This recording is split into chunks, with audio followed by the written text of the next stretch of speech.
irreversible o pasar a ser irreversible, dependiendo de qué tan rápido actúe, ¿ya? El riñón es importante ya que es un centro de desecho metabólico, balance hidroelectrolítico y también controla el pH de sangre gracias al bicarbonato como tampón, ¿ya? Muy bien. Hay problemas que van a afectar el riñón y que por ende van a producir daños, pues, tanto renales como extrarrenales en nefropatías agudas y crónicas, ¿ya? Es necesario que el 80% de las nefronas dejen de funcionar para que empiece a producirse una enfermedad renal crónica. La enfermedad renal aguda es potencialmente reversible, es decir, puedes tener un paciente que ha operado de un cáncer de colon, un paciente que ha hecho un shock hipovolémico o lo que fuera, una septicemia y ha hecho una insuficiencia renal aguda, y es altamente probable que esa insuficiencia renal aguda la va a recuperar, o sea, va a volver a tener un riñón completamente sano, ¿ya? Hablando de insuficiencia renal aguda. Se caracteriza por un incremento de la creatinina. Cuando pidas exámenes de laboratorio, la creatinina generalmente va hasta 1.1, 1.2. Por encima de ello hablamos de insuficiencia renal. Muy bien. Entonces, en la insuficiencia renal aguda puede dañarse el glomérulo, puede dañarse la zona tubular, la zona vascular o el intersticio, ¿sí? Eso es a nivel del mismo riñón, anatómicamente, histológicamente. Por ejemplo, las glomerulonefritis postinfecciosas en los niños. Los niñitos hacen glomerulonefritis con pérdida de los podocitos del glomérulo y hacen insuficiencia renal aguda. Los pacientes con lupus eritematoso sistémico o pacientes con enfermedades como Chur-Strauss, síndrome de Wegener, todo lo que son las microangiitis microscópicas vasculares, ¿sí? Lesión de los vasos sanguíneos del ovillo renal, entonces hipoxia renal, insuficiencia renal aguda. Tubulares, los tóxicos, por ejemplo, los nefrotóxicos, pastillas, contrastes iodados, la isquemia, lesión tubular aguda, insuficiencia renal y las nefritis intersticiales. Pero la causa más frecuente de insuficiencia renal aguda es esta, la lesión isquémica tubular aguda, o sea, la falta de perfusión del túbulo renal, que es muy sensible a la falta de oxígeno, ¿ya? Muy bien. La insuficiencia, ya le dio insuficiencia, tiene creatinina de 3 tu paciente, está recién operado de un cáncer de colon, es una abuelita de 75 años que está hipovolémica, está descompensada. Tienes el estadio clasificatorio de llamado Rifle, que lo va a categorizar por la creatinina y por el volumen urinario. O sea, todo paciente que tiene insuficiencia renal le tienes que estar controlando la creatinina y cuánto está orinando por hora. Entonces, estos pacientes le sacan una hoja especial y ahí el técnico de enfermería está que apunta cada rato, le ponen sonda y en la sonda van viendo, a ver, ¿cuánto orinó en una hora? Ah, mire, de 100 ahora tiene 300. O sea, en una hora ha orinado 200, ¿no? 200. Entonces, ese volumen urinario, para que tú digas que tiene riesgo, es de 0.5 mililitros por kilo. Significa que si la persona pesa 60 kilos, no tendría que orinar menos de 60 por 0.5 por hora, en 6 horas. Y así, es una clasificación ya, y aumento de la creatinina sérica con disminución del filtrado glomerular. ¿Y cómo hayan el filtrado glomerular? Mediante una fórmula que ahora no la vamos a ver. La insuficiencia renal aguda tiene zonas de ataques. Tiene la insuficiencia renal aguda prerrenal, o sea, antes del riñón, la insuficiencia renal aguda renal y la posrenal. Si te da un shock hipovolémico, si te da una sepsis, si te da una coagulación intravascular diseminada, todo lo que sea antes del riñón que pueda dañar el riñón. ¿Sí? Disminución importante del flujo renal. Un tercer espacio, por ejemplo, un paciente con ascitis que está secuestrando todo el líquido, pues. ¿Qué más? Intrínseca del mismo riñón. Ya dijimos, glomerulonefritis, túbulo, vaso. Dentro del mismo riñón, vasculitis, del mismo riñón. Extrarrenal, un cáncer de próstata obstructivo, una hiperplasia prostática obstructiva, un cálculo renal obstructivo, la orina se queda aquí. Daño tubular, ¿ya? Es reversible si la causa de la disminución del flujo se identifica y se corrige. Sí, pues por eso tienes que darle tratamiento a los hipotensos, ¿ya? Los adultos mayores presentan riesgo particular debido a su predisposición a la hipovolemia. ¿En dónde vas a ver un montón? Por eso les decía, una viejita que se ha operado, ¿no? ¿Quiénes tienen tendencia a la hipovolemia? Los viejitos. Los ancianitos hacen ira prerrenal. Por eso si operas a un paciente o tienes un paciente en piso, manténlo viejito, manténlo hidratado. Siempre manténlo a menos que tenga un problema renal crónico donde no lo tienes que encharcar de agua, pero si no, manténlo bien hidratado según su peso. Con respecto a la ira prerrenal, mira las causas fisiopatológicas: hemorragia, un shock hemorrágico, una diarrea severa. ¿Te puede dar ira? Sí, te puede dar ira. Una deshidratación, una poliuria, un paciente diabético puede hacer ira prerrenal, sí, por poliuria. Pues. Las quemaduras con secuestro de líquido, ¿no? Las quemaduras, los traumatismos. Muy bien. Ahora, por disminución de la resistencia vascular, todo lo que sean shock sépticos, shock anafilácticos, te pica la abeja y eres alérgico. Muy bien. Shock cardiogénico, insuficiencia cardíaca congestiva.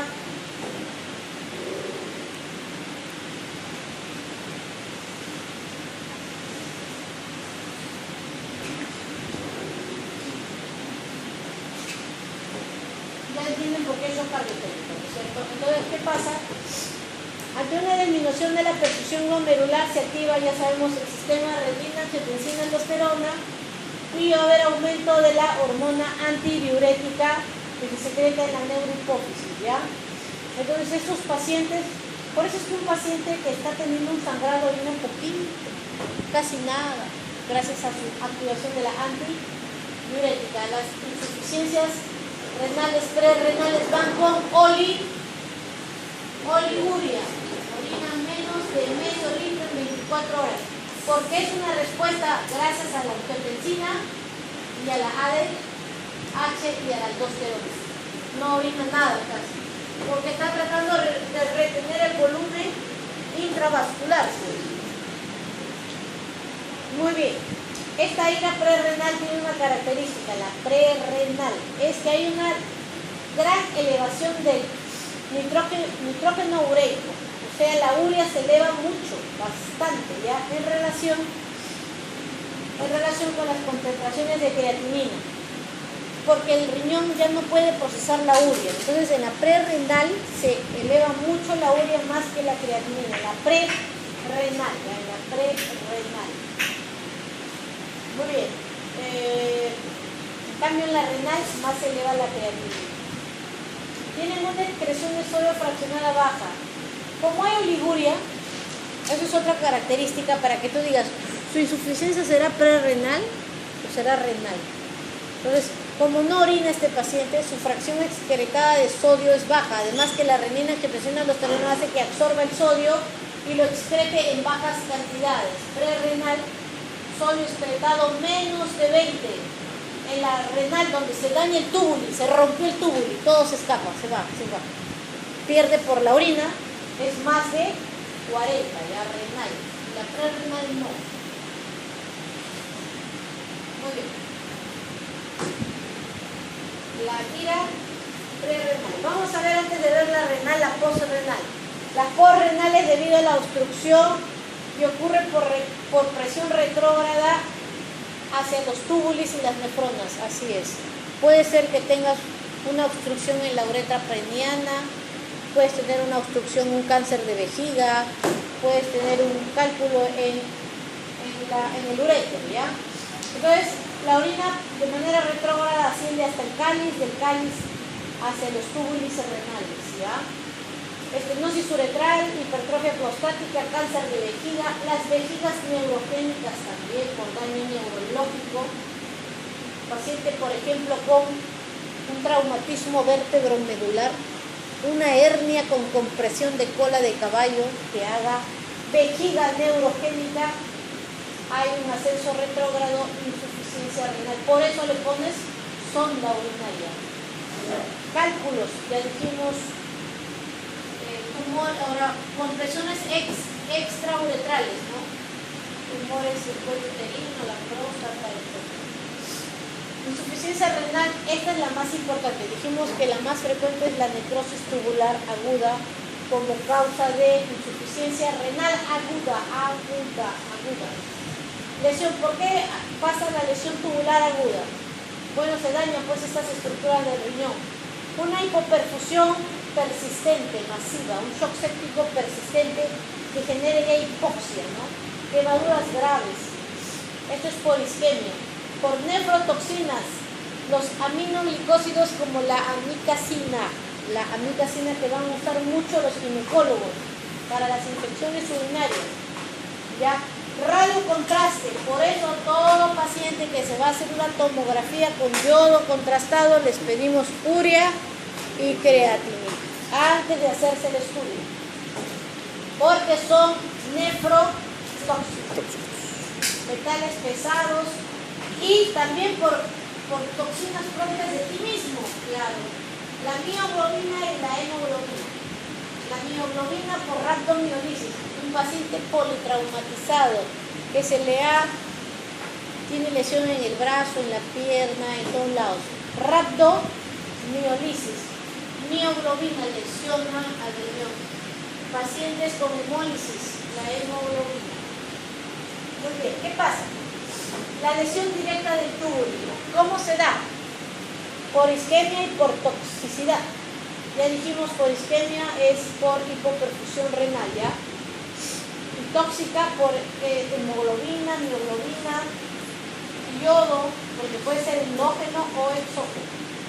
Muy bien, en esta fisiopatología renal aguda isquémica va a haber una disminución de la filtración glomerular y disfunción del epitelio tubular. Hay vasoconstricción intrarrenal, alteración del tono arteriolar, va a haber disminución de la presión hidrostática en el glomérulo, y va a haber una disminución de la permeabilidad glomerular, obstrucción de los túbulos, importantísimo dentro de la fisiopatología, la obstrucción por restos celulares con aumento de presión hidrostática. Las células que conforman ese tubo empiezan a morir y empiezan a caer a la luz. Y esas células que caen a la luz del túbulo empiezan a obstruir el flujo renal. ¿Ya? Retroceso del fecal glomerular y entonces en la orina se empieza a ir al intersticio.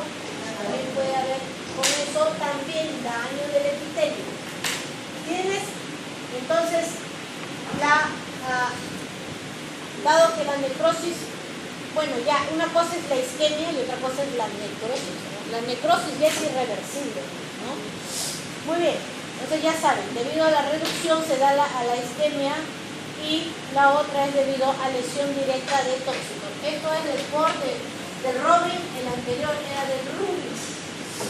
La ira renal, entonces la ira renal va a haber un flujo sanguíneo inadecuado que va a persistir en el tiempo y va a producir una lesión isquémica, ¿sí? También los fármacos como la nefrotóxicos como la nicacina, la gentamicina, el mercurio, metales pesados, la hemoglobinuria, la mioglobinuria son nefrotóxicos.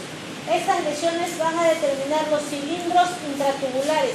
Las células caen a la luz y empiezan a hacer forma de tubos que van a excretarse en la orina, ¿ya? Vamos a ver ahora eso. esta imagen que muestra el Rubin de patología, nos muestra cómo la lesión tóxica o la lesión isquémica van a producir lesión tubular. Esto es la arteria arteriola aferente, la eferente, acá tenemos el epitelio del túbulo y vean cómo es que estas están lesionadas, ¿no? Y cómo algunas ya empiezan a caer en la luz del túbulo, generando esta obstrucción y flujo retrógrado, aumentando la presión hidrostática del túbulo. Y esto de aquí va a producir una inflamación intersticial. Miren cómo el flujo se sale, el intersticio, va a alterarse el flujo, el filtrado glomerular, va a haber reducción de la diuresis y esto va a generar unos cilindros en la orina que van a poder ser detectados en el examen microscópico de orina. Esos cilindros pigmentados. Muy bien, ahí está la isquemia, lesión renal hipóxica, va a llevar a lesión de las estructuras vasculares y va a haber lesión del túbulo. Esta lesión del túbulo va a producir desprendimiento de las células, obstrucción del tubo, retrofiltración, disminución de la presión del filtrado y la lesión por el otro lado vascular va a producir liberación de duodenina y esto también disminuye el flujo sanguíneo renal sumando a la isquemia renal y caída severa del filtrado. Es decir, hay caída del filtrado glomerular, va a aumentar la creatinina. Muy bien. Entonces, en esta imagen de acá ven cómo se ven los patrones de lesión tubular, de lesión isquémica y los patrones tubulares de lesión tóxica. Por contraste iodado, miren, todo el túbulo contorneado proximal y el asa descendente de Henle. En cambio, en los que son isquémicos por hipoperfusión es parchado, ¿ya? Puede ser por varias zonas de manera parchada. La hemoglobinuria y la mioglobinuria en traumatismos, en transfusiones o en hemólisis generan este tipo de daño tóxico, ¿ya? La mioglobina, una característica de la mioglobinuria es que da orinas de color T, pardo o negras, son como té cargado, ¿ya? Cuando hay problemas de mioglobinuria o hemoglobinuria, ¿sí? Los cilindros, hay cilindros granulares, ¿sí? Entonces estos son cilindros de esta zona de acá que se están desprendiendo hacia la orina, ¿sí? Son cilindros de epitelio tubular. Esto es lo mismo con respecto a la lesión tubular aguda como causa de insuficiencia renal aguda renal más frecuente, ¿ya? Más frecuente. Muy bien. La nefritis túbulo intersticial, ¿ya? Bueno, en este grupo de aquí ya son problemas del intersticio, ¿no? Que son de manera gradual y principalmente es por el aumento de disminución del filtrado glomerular. Esta lesión tubular genera posteriormente extravasación hacia el intersticio cuando esto sí persiste en el tiempo, ¿sí? Las nefritis tubulointersticiales secundarias también aparecen en otros trastornos como las nefropatías poliquísticas y los pacientes diabéticos. Es muy raro, eso ya es para especialistas. Muy bien. Insuficiencia renal crónica. La insuficiencia renal crónica sí es un daño irreversible a diferencia de la aguda, que en la mayoría de casos es reversible. Ya hay una pérdida del glomérulo, un daño estructural que ya persiste más de 3 meses. Las causas de insuficiencia renal crónica, según el agente, nos dice que la principal causa son los problemas diabéticos, las nefroangiosclerosis y las glomerulonefritis. Crónica, insuficiencia renal crónica. ¿Ya? Estos son los pacientes reumatológicos, ¿no? Muy bien. Además, en esta situación, vimos que la insuficiencia renal aguda se afecta a la filtración glomerular. Aumenta la urea, la creatinina, el paciente tiene esas complicaciones. Pero acá van a haber daños extrarrenales ya. Va a haber complicaciones en el riñón, por ejemplo. para la eritropoyetina, va a haber complicaciones en el hueso, por ejemplo, para la síntesis de las síntesis hormonales también, por ejemplo, del sistema de hormonas sexuales, también funciones metabólicas, bicarbonato, pH, ya se alteran otras funciones que no tienen que ver directamente con el riñón. Y el parénquima renal muerto se sustituye por tejido esclerótico. Es por eso que el paciente con insuficiencia renal crónica tiene riñones chiquititos, bien chiquititos. Muy bien, entonces en la enfermedad renal crónica bien, una ecografía con riñones pequeños, insuficiencia renal crónica. La insuficiencia renal crónica se debe a problemas de diabetes, problemas de glomerulopatías, ¿no? Problemas del glomérulo. Estas son las primarias y las secundarias ya es, por ejemplo, por lupus. O sea, el riñón, el glomérulo se daña por el lupus o por la diabetes, por ejemplo, ¿no? En cambio, estas son autoinmunitarias, porque son primarias, ¿ya? Esas son las causas y otras causas como poliquistosis renal, cosas raras. Dentro de la K-digo, o la Q-digo yo le digo, empleados, miren, acá es como ustedes clasifican a un paciente. Señor, ¿usted es diabético? Sí. ¿Ya se diagnosticó si tiene enfermedad renal crónica? No. Pero orino con espuma, como si fuera agua de ácido, con espuma de ácido. Entonces, esto ya es pérdida de proteínas, ¿ya? Ya hay pérdida de proteínas por la orina, hay un filtrado glomerular alterado con albuminuria. Si un paciente orina menos de 30, está en el estadio A1. Y luego hay que hacer el filtrado glomerular, porque tú a ese paciente le vas a pedir una muestra de orina en 24 horas para hacer la tasa de filtrado glomerular. ¿Cómo es eso? Bueno, primeramente, el G significa el filtrado glomerular, el G. Y el A significa cuánta proteína pierde esa persona por la orina, ¿ya? Miren en esta imagen, el reloj de las 12, que va en forma reversa. Si tu filtrado es de 90 a 120, es un filtrado glomerular normal. No estás enfermo, señor, tranquilo, tiene diabetes, pero su filtrado está bien. O sea, desde las 9 hasta las 12. Si tu filtrado es G1, si va de 6 a 9, es G2. Eso ya es un filtrado ligeramente disminuido, pero ya hay un filtrado glomerular alterado. Si va desde las 6 de la tarde hasta las 3 de la tarde, tienes el estadio glomerular 3, ligeramente o moderadamente disminuido. Y dentro de este G hay el A y el B. El A va de 60 a 45 y el otro va de 45 a 30. ¿Por qué es importante esto? En este nivel estás normal, no pasa nada. Acá también eres asintomático. De aquí para adelante ya tiene el paciente elevación. Por eso está en rojito, ¿no? Acá es como que fuera verde, amarillo, cuidado, y rojo ya peligroso ya. El paciente ya tiene elevación de urea, creatinina. Entonces, acá lo detectan, acá no, porque están normal.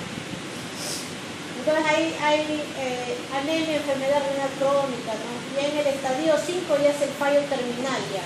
Menos de 15 ya. En este estadio ya los pacientes probablemente necesitan diálisis, ¿no? Diálisis.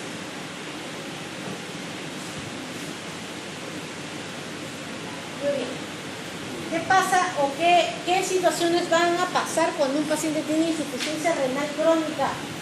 Ya vimos que hay una disminución de la tasa de filtrado glomerular. Lo normal es más de 20, ellos tienen menos de 20. Al tener una baja, se va a aumentar el fosfato que elimina el riñón, se va a ver elevado. Esa elevación de fosfato va a activar esta vía, ¿sí? Entonces, Esta vía es una vía de compensación para eliminar el fosfato. ¿Por qué? Porque como tengo tanto fosfato, yo voy a tratar de que se reabsorba menos fosfato. Repito, hay tanto fosfato que yo deseo no reabsorber más fosfato. Para ello se activa esta vía. En la vía se disminuye, la actividad de la alfa-1 hidroxilasa, se disminuye la producción de 1,25 hidroxi, vitamina C, y todo esto disminuye el calcio en la sangre. Esta disminución del calcio en sangre es detectado por la paratiroides que está detrás de la glándula tiroides. Como hay poco calcio que se detecta en la sangre, la paratormona aumenta su secreción. ¿Y qué va a hacer? Va a hacer reabsorción de calcio, o sea, va a hacer que el osteoclasto se active y va a disminuir la reabsorción de fosfato. Pero ese es un mecanismo de compensación, ¿ya? Vean aquí ahora. Tenemos acá la disminución del filtrado, ¿sí? Entonces hay retención de fósforo. Esta retención de fósforo está aumentada en la sangre, ¿no? Activa la paratormona, pero miren, la paratormona hace que se salga calcio del hueso, produce una resorción ósea con aumento de calcio y fósforo. La uremia también produce aumento de calcificaciones fuera del hueso, en zonas que no es hueso. Todo esto va a producir un estado de además de esta falta de filtrado glomerular, ya dijimos que disminuye la síntesis de la vitamina D. Esta disminución de vitamina D genera una disminución pues de la absorción del calcio a nivel intestinal, generando además también hipocalcemia, sumando a este proceso fisiopatológico del metabolismo calcio-fósforo en la enfermedad renal crónica, ¿ya? Entonces estos pacientes terminan con una resorción ósea. Mire este hueso en sal y pimienta, se ha reabsorbido esta resorción ósea con un hiperparatiroidismo, o sea, aumento de la paratormona. También puede haber resorción subperióstica y además de eso se guarda hueso en zonas externas. Entonces, esto se llama la osteitis fibrosa, lesiones en sal y pimienta, por esta resorción ósea, por el desequilibrio del fosfato, ¿ya? ¿Qué más va a hacer la paratormona? Al haber aumento de paratormona va a haber osteitis fibrosa, va a haber prurito. ¿Por qué? Porque el calcio empieza a guardarse en zonas que no es hueso, el calcio empieza a guardarse pues en la piel, por ejemplo, hay prurito, inhibe la eritropoiesis. O sea, encima que el riñón está enfermo, encima inhibe la eritropoiesis, anemia. Estos pacientes tienen anemia, ¿ya? Muy bien. Acá tenemos efectos nocivos del aumento del hiperparatiroidismo, ¿ya? Y acá tienen formas de problemas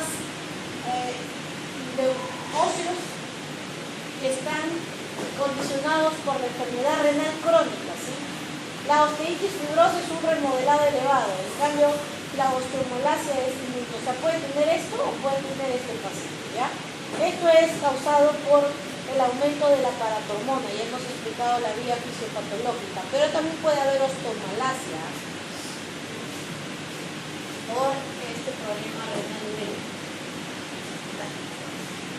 Entonces, eso es lo que se les puede comentar con respecto a estas toxinas urémicas, ¿sí? Miren este cuadro. En este cuadro de acá es muy interesante porque les explican el sedimento urinario, que ustedes lo van a leer cuando les manden el examen de orina. Por ejemplo, en una enfermedad prerrenal, o sea, cuando hay una hipoxia o una hipovolemia, los cilindros que se van a ver en la orina son hialinos.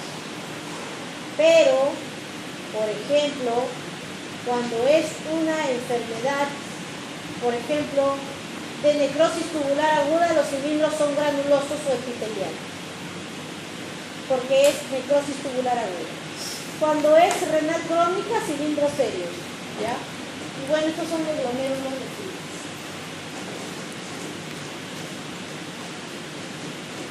¿Qué más falta? Loyola, ¿ibas a exponer? ¿Ah? ¿No? ¿Vas a venir el lunes? ¿O solo Loyola? No, dice cómo. ¿Por qué le ponen su grupo de leyes? Son las 11:40 recién. La señorita del laboratorio está rodeando como un minuto. De que cumplamos hasta la 1:30. Ya vamos,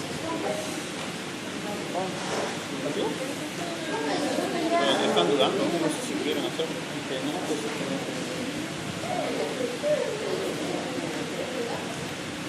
es que son 11:40. Loyola dijo, yo no puedo exponer, yo quiero exponer. ¿ves? Vamos.